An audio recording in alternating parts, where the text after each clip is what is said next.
श्री कृष्ण के कई नाम हैं, श्याम, मोहन, बंसीधर, कान्हा, न जाने कितने, लेकिन इनमें से सबसे प्रसिद्ध नाम है लड्डू गोपाल।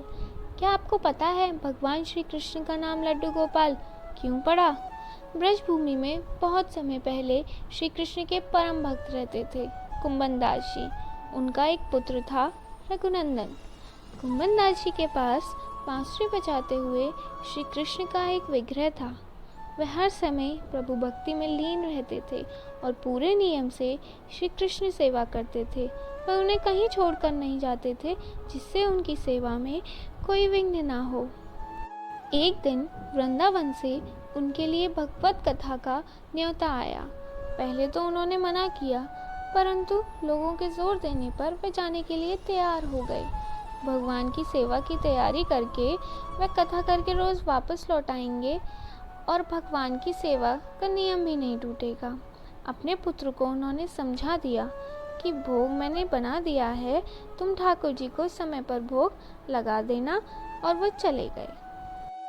रघुनंदन ने भोजन की थाली ठाकुर जी के सामने रखी और सरल मन से आग्रह किया कि ठाकुर जी आओ, भोग लगाओ।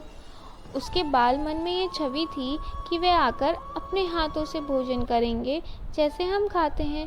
उसने बार बार आग्रह किया, लेकिन भोजन तो वैसा ही रखा था।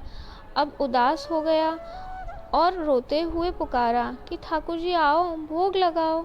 ठाकुर जी ने बालक का रूप धारण किया और भोजन करने बैठ गए, और रघुनंदन भी प्रसन्न हो गया।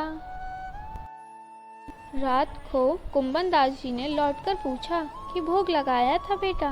तो रघुनंदन ने कहा हाँ। उन्होंने प्रसाद मांगा तो पुत्र ने कहा कि ठाकुर जी ने सारा भोजन खा लिया। उन्होंने सोचा बच्चे को भूख लगी होगी तो उसने खुद खा लिया होगा। अब तो रोज यही नियम हो गया कि कुंभनदास जी भोजन की थाली लगाकर जाते और रघुनंदन ठाकुर जी को भोग लगाते। जब प्रसाद मांगते तो एक ही जवाब मिलता कि सारा भोजन उन्होंने खा लिया। कुंभनदास जी को अब लगने लगा कि पुत्र झूठ बोलने लगा है, लेकिन क्यों?